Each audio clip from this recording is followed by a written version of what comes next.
Good morning, good evening, and good afternoon, wherever you might be watching this video.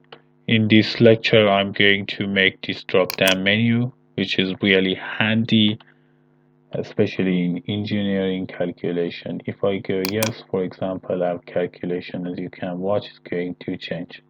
So we have two conditions which says without missed eliminator using this correlation and with missed eliminator using this equation. So let's go to the Excel and insert this criteria. I have inserted these two conditions just right here for you to understand this tutorial better. So insert 20 inch as the diameter of the nozzle or whatever you want to insert. So for the mist eliminator, I'm going to make that drop down menu. Go to the data and into the data validation, just switch from any value into the list and choose your sources, which is yes or no.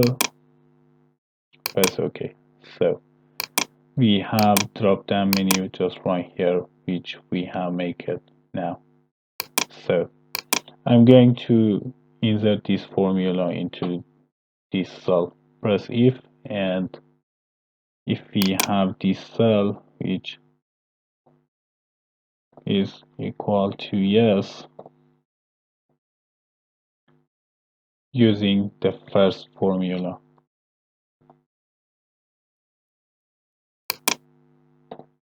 Otherwise, using the second one and insert the second formula.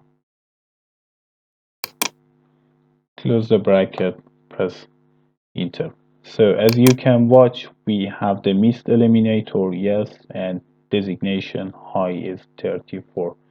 If I change this missed eliminator, this actually drop down menu from yes, switch it from yes to the no, our calculation or designation high is going to change as well.